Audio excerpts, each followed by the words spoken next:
So we've got a binomial distribution, which I'm going to break down what it actually is. It says the distribution that counts x successes in a binomial setting with parameters n and p. And then we have a capital N.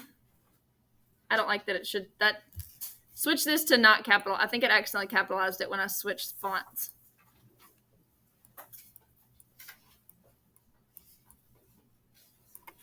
N is the number of observations or the number of trials. P is the probability of success on any one observation. So if you ever see notation that looks like this, that is a binomial. The first thing is your N and the second thing is your P, which we'll talk about what those are later. So in the future, just seeing this, you would know binomial with N equals 10 and P equals 1/2. All right, so checking, this is how you determine if it is binomial or not. So I always call it check your bins, B-I-N-S. I think our textbook refers to it as bins like this. So what do you think the B stands for? I haven't told you much about this. You have a word in front of you. What do you think B stands for? Binomial.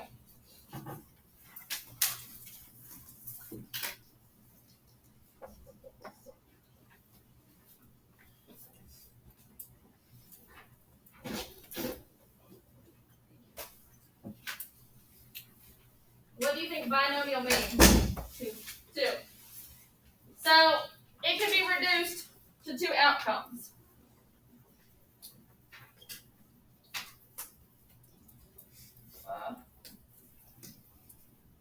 Only two are reduced to.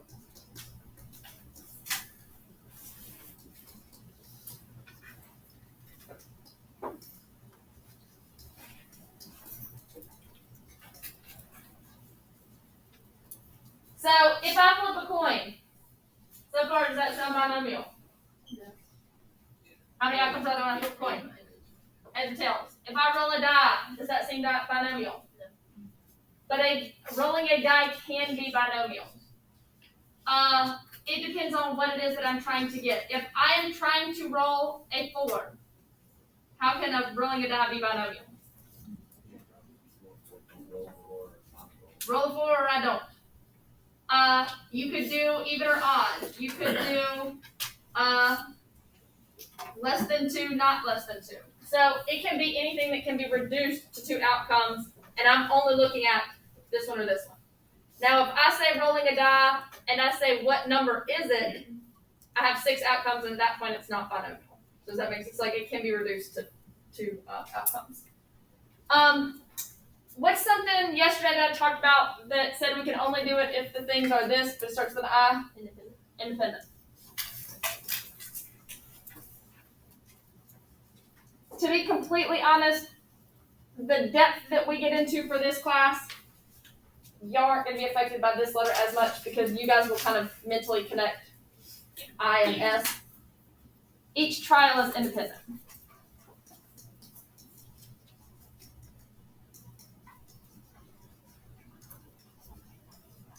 Everything that we've ever learned about independent applies there, but like I said, it's not going to be to confuse you. It's not going to be like you have to go do this problem to figure out what probability A times probability B are to see if that is the same thing as and. You aren't going to think in the depth of what that one is so much. All right, N, this is the most important one because eventually we do another one where this one changes. So the number of trials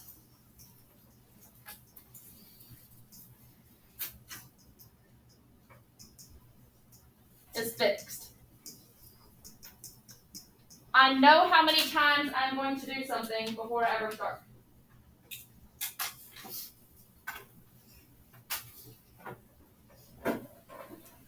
I say I'm going to flip a coin 15 times.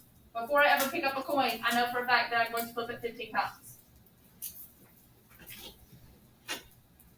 And then S is talking about success. Your probability of success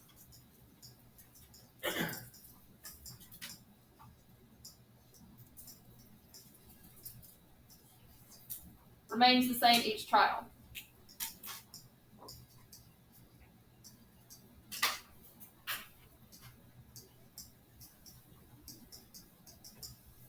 So for the sake of the depth that we need to get into, most of you are kind of going to look at I and S as the same thing.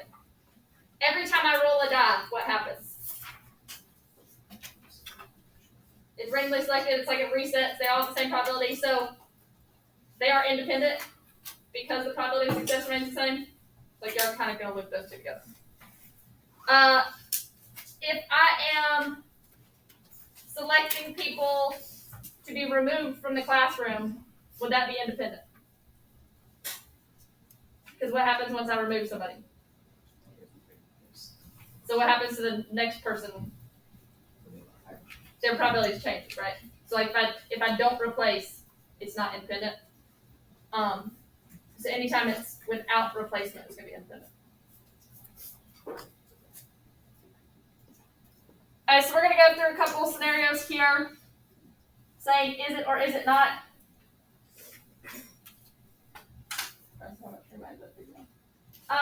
So blood type is inherited.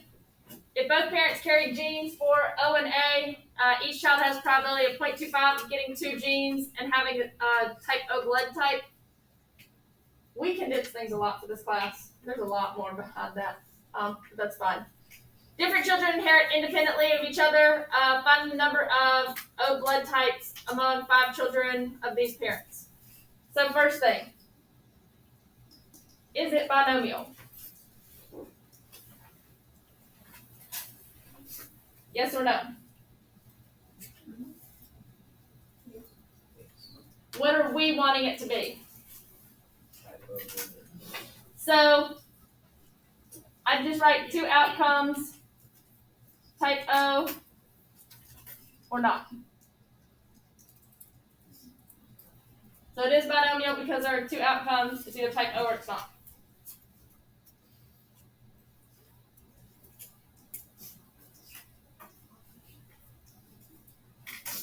Is it independent? Yes. Why?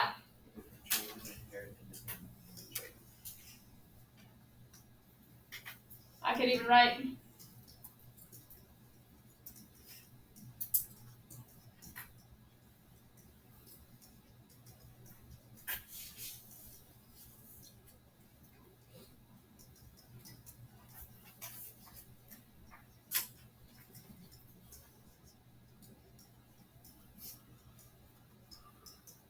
if I didn't want to write it word for word quote like that, I would just say each child's blood type is independent. Because our trial here would be children.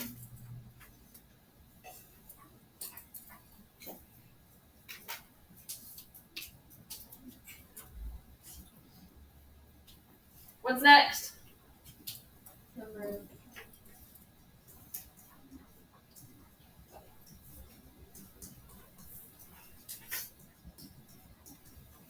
Is the number of trials fixed? Because I know that there are what?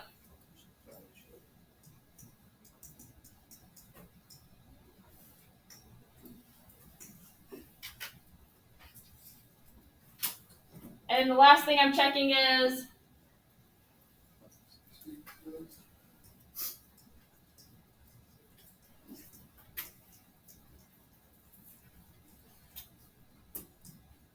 and yes or no.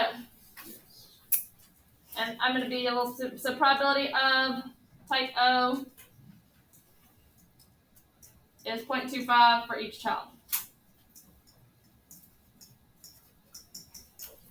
And to be honest, what I wrote up there is a descriptive answer for this question.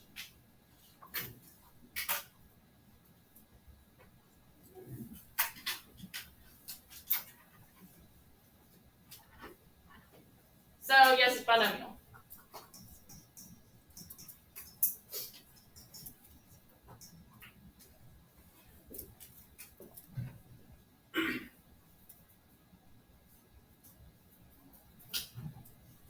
What happens if one of those 4 doesn't work? It's not binomial. Deal 10 cards without replacement from a shuffled deck and count the number of red cards. Yes or no? Why? What did I say about this? means that, It's not independent. and so you can either do it with not independent,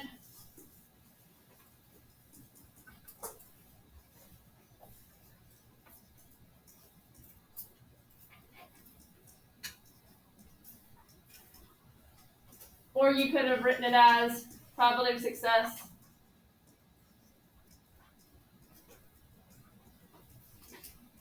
changes each card selection.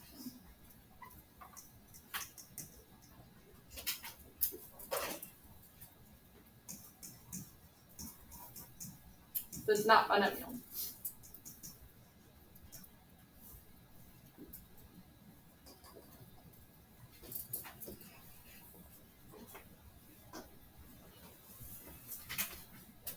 Just talking through it, would it work as binomial? Would it, just sorry, of the 4 letters, would the binomial one check off? Because what are we defining as success? So it's either red or it's not. So the binomial part would work. What about number of trials? Yes, because we said there were going to be 10. We just written out binomial. That's what I said. It's not a binomial distribution. It would have checked the first box like the big. So what about roll a die until you get an even number exactly 21 times?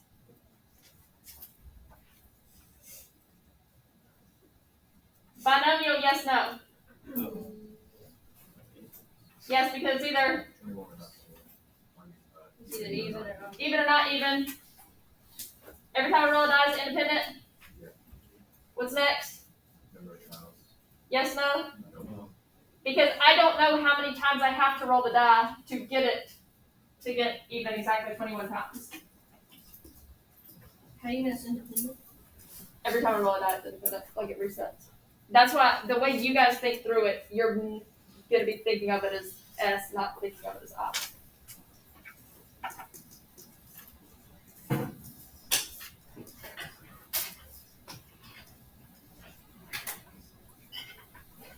So we don't know how many times we would have to roll the die in order to get that.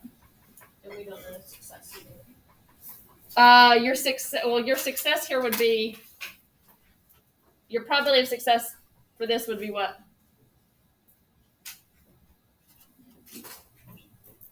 1/2, because rolling a die, how many of them are red? 1/2. Wait, no. How many of them are even? 1/2.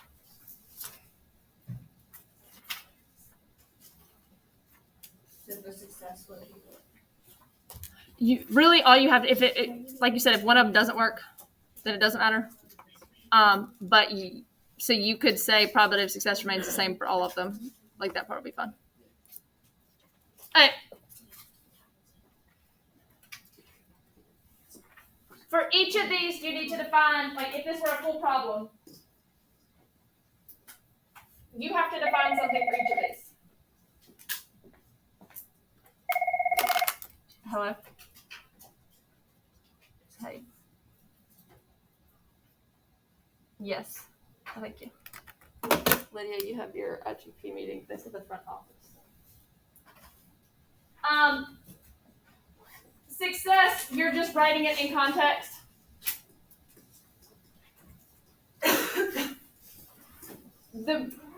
This should be something very simple, like it's kind of a label for you. But success doesn't always mean good.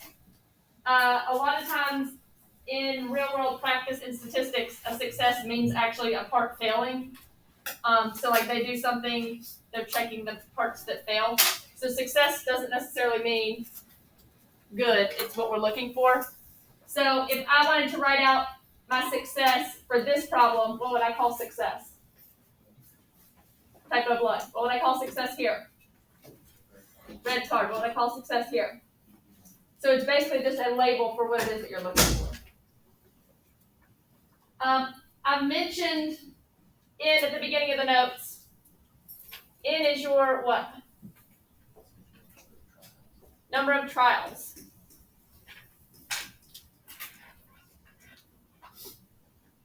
So we went through looking for a fixed number of trials. Whatever number that would be the lowercase n for that problem. What do you think P stands for? Probability of what? Success.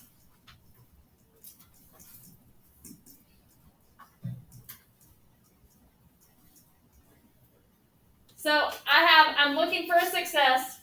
I have how many times I'm going to do something. I know the probability of my success. The only thing I haven't talked about is we have number of trials. So I have number of trials. I also want to know my number of successes.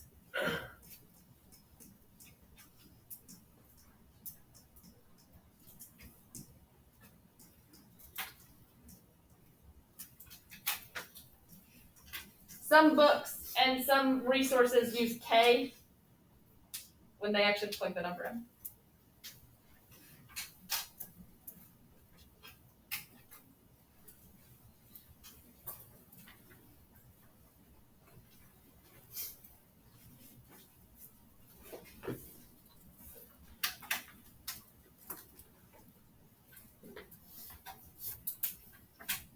Now, I'm going to show you something that I don't want you to write down. So let's say I'm flipping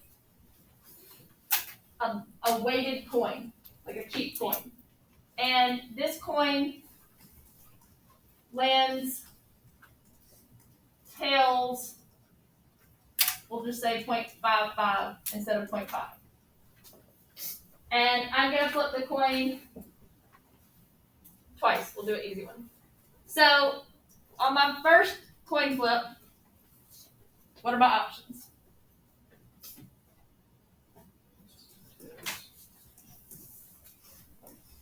What is the probability that it's heads? What's the probability that it's tails? With my weighted coin up there. And then I'm going to flip the coin a second time, and it can be heads or tails after each one of those. Probability of heads is still 0.45. Probability of tails is still 0.55. Where'd you get the 0.55? I made that up. So how do I figure out the probability of this path? How do I figure out the probability of that path? Multiply. Multiply down. So somebody multiply what is 0.45 times 0.45?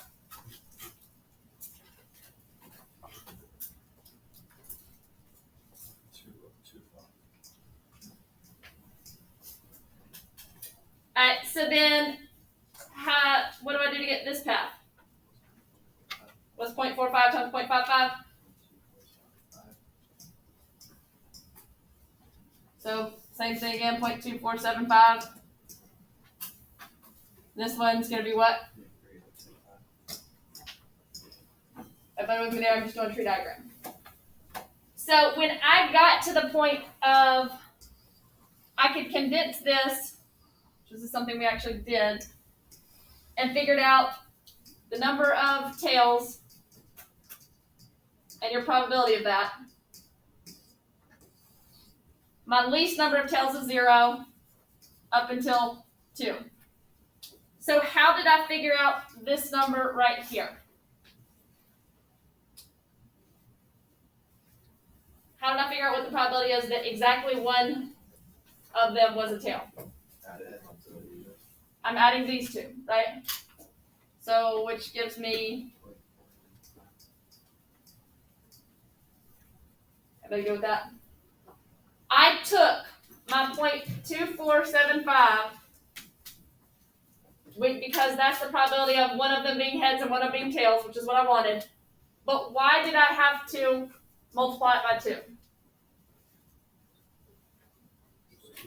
Because there were two paths that had that, right? I can apply this on a giant scale. So if I wanted to do this and figure out, what if I flip it 7 times and I want 3 tails? With me for right now. So I have 2 outcomes. I have tails and I have heads. How many times on that path, based off of this, would I want tails?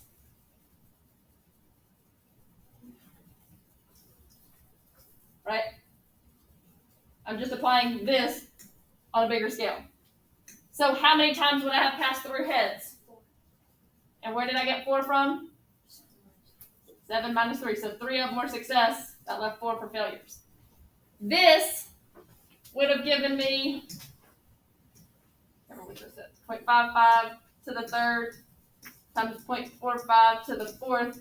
This would give me the probability of 1 path. Yes? Following? Not following? But I have to figure out how many paths.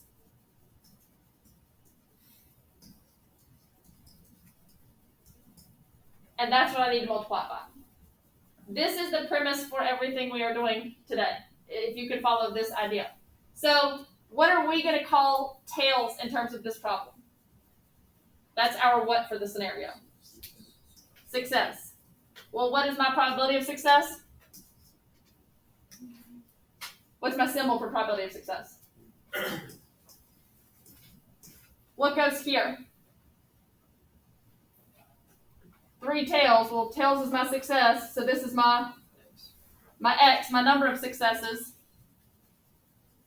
What is this? The complement of what I want. How do I get this? This is my what?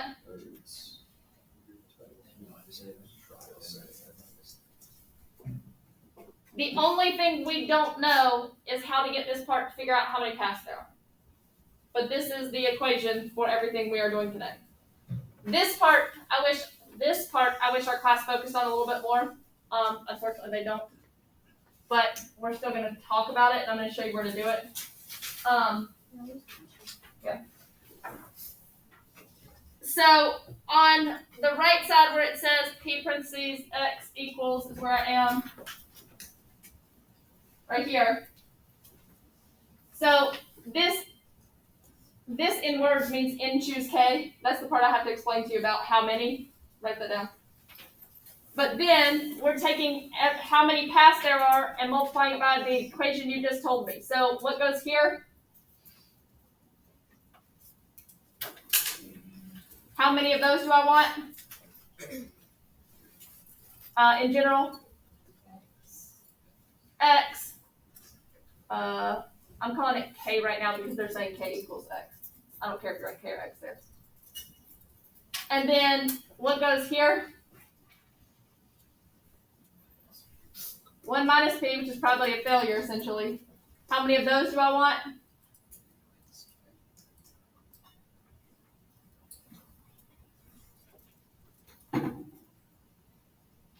For the majority of what goes on in this class, you need to know that right there, which I'm giving you room to write down here, means n choose k.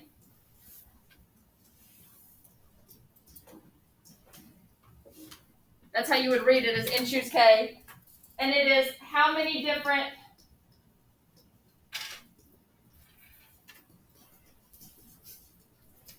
ways or different paths you can get k success out of n trials.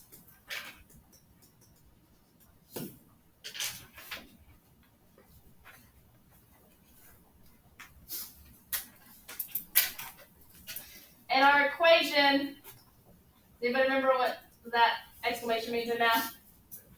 Factorial, so if it's like 5 factorial, it's 5 times 4 times 3 times 2 times 1.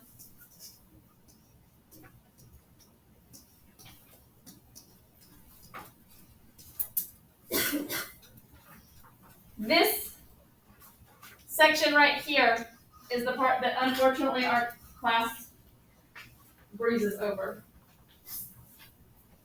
I just need you to be okay with understanding the process of what is being done there. It's how many paths there are. I don't ever care if y'all start talking about me like that. Like, I usually ask questions. You don't have to stop me. So it's just telling me how many paths there are that I have to figure out, like, essentially from that tree diagram.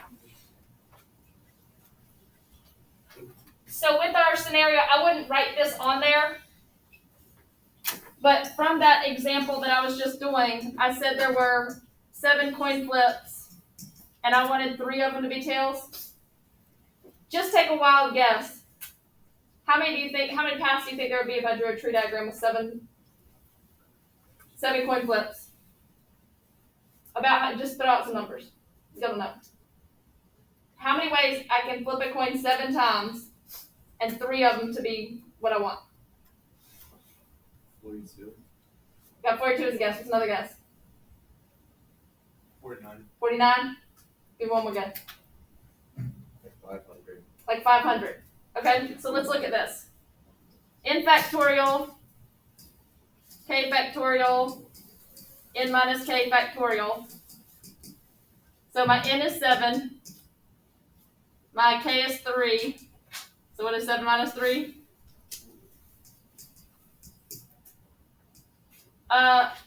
In your calculator, there is this button, math.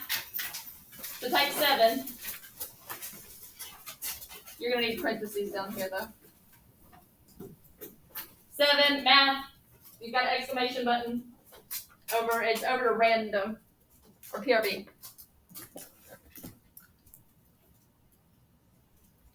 Math is on the left-hand side, over to PRB, and the 4th one down is exclamation. And so when you type that in, what do you get? 35.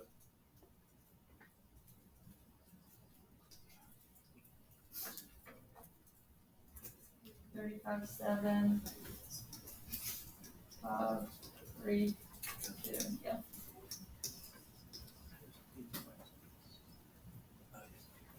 So if I were to flip a coin 7 times, there are 35 different paths that would give me 3 of them being tails. So just concept-wise, will you follow me? Your calculator does this for you. We are doing 7, choose 3. So type in the number 7. And then go over to math. PRB again. And then there's a button that says NCR. And then hit enter and type 3. And it's saying, hey, I'm doing that math for you. It's still 35. So what happens here is essentially NCR, but we're not going to have to deal with typing it in this way every single time. So I just need you to be okay with, yes, I kind of get what's going on. This number gets really surprising really, really quick. If, like, let's say today there are 35 people in this room.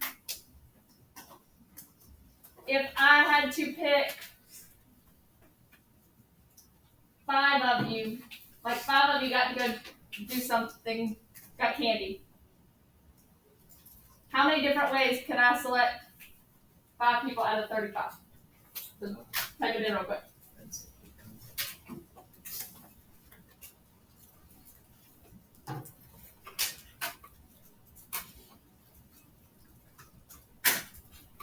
So 35 in math, probably NCR 5, and you get what? 324 what? 630. What's the last one? It gets really big really quick. It helps to know this in situations, and you can apply this to problems in our class that you could think through this way and not another way. So it's nice to cover this. I just wish it was in our curriculum more. My brother one time called me, my brother is an engineer who makes like 17 times as much as I do, probably in a week. And he called me and said, hey, my boss wants me to write up something slips he used to make conveyor belt systems, roller bearings for conveyor belt systems. And so his boss wanted him to write tickets for every different type of conveyor belt system they could have.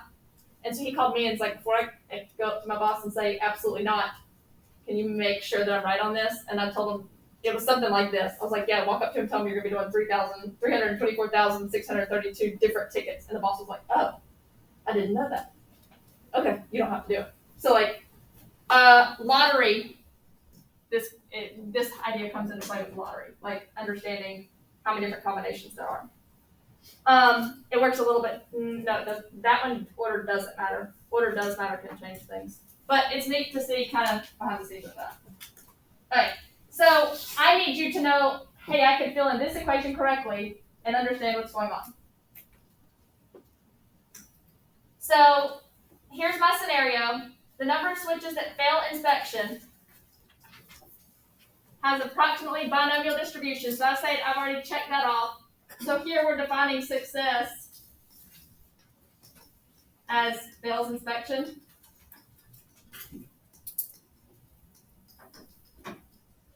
And it gave us N and it gave us P, so we're not really doing much of anything. It's saying, hey, I gave you everything you need. Now write the equation correctly. So here is finding the probability of 2 switches fail. So if I were plugging my numbers correctly into the formula given, what number goes here? Up here. 10. Because that's how many trials I'm doing. How many do I want out of those 10? 2. And then I'm coming to here. What's my probability of what they're defining as success? 0.1. How many successes do I want? So then I'm looking at this like failure. What's my probability of failure? 0.9. If I wanted 2 successes, how many failures do I have?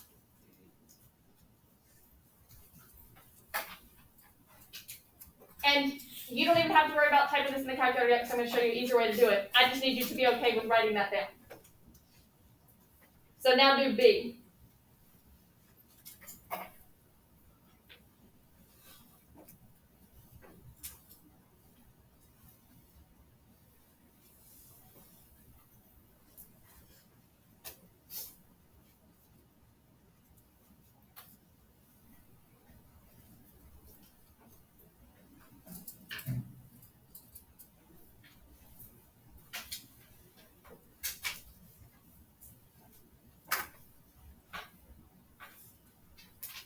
So this time, what goes on top here?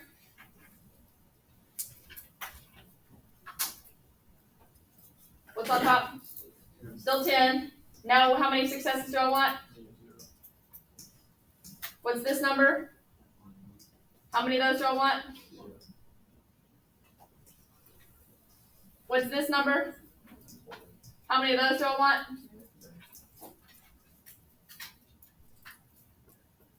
Well, this ends up being 1 here. So there's only one way I can do this. Anything to the 0 power is 1.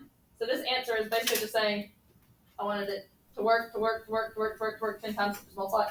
So it condenses to that easy just for this problem. You will never ever have to write an answer that looks like this. But you can guarantee, or just about guarantee, that you will be given answer choices where your only choices look like this. Does that make sense? So you're gonna do the same math, but not have to plug that in. And then plug it in. But I'm gonna and plug it in to see if they matches up. So now I'm gonna show you how to do it in the calculator. There is a button that says binomial, and there are 2 buttons. One of them says PDF and one of them says CDF. I'll show you where it is in just a second. And then it's gonna ask you 3 things. Well, this is my what? Which is my number of trials. This is my probability of success, and this is my number of successes. PDF is always used when I'm trying to find one. I want you to write equals. PDF is equals. If I say what's the probability that x equals 2, which was our part A, what's the probability that x equals 0, that's part B, then you could use the PDF button. So go to second distribution, which is variables, it's like underneath the down arrow. What's the first thing that pops up? Have we dealt with that before? I showed you how to do normal CDF once. Oh, well, keep going. Go towards the bottom, almost the bottom. It's all the way to A. So button A is binomial PDF. So click on it. It should prompt you for 3 things. So I'm doing the exact same problems. So I already knew that this was binomial. I knew that n equals 10. I knew that p equals 0.1. If they hadn't told me that, that's something I would have to write out. And I am finding the probability that my x equals what? Number. What I am writing here, all of these 4 things together, is saying that I am doing this without having to write this. So if I say it is a binomial, my n is 10, my p is 0.1, and I'm finding the probability of exactly 2, I am doing this process, I'm just not having to write it.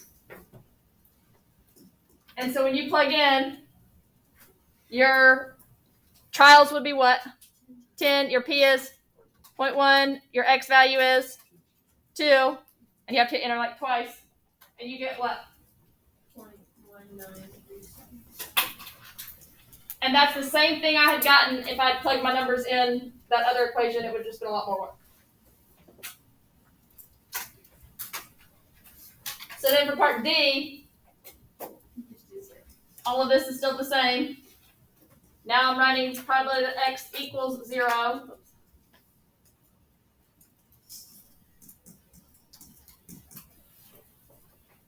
And you get what? 3, 4.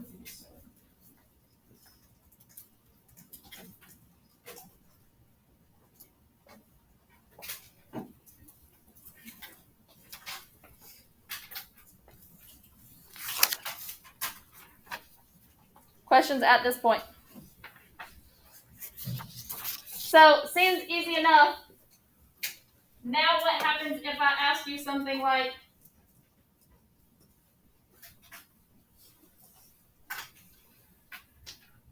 you got to do a bunch of them. So now we're going to talk through that direction on the back.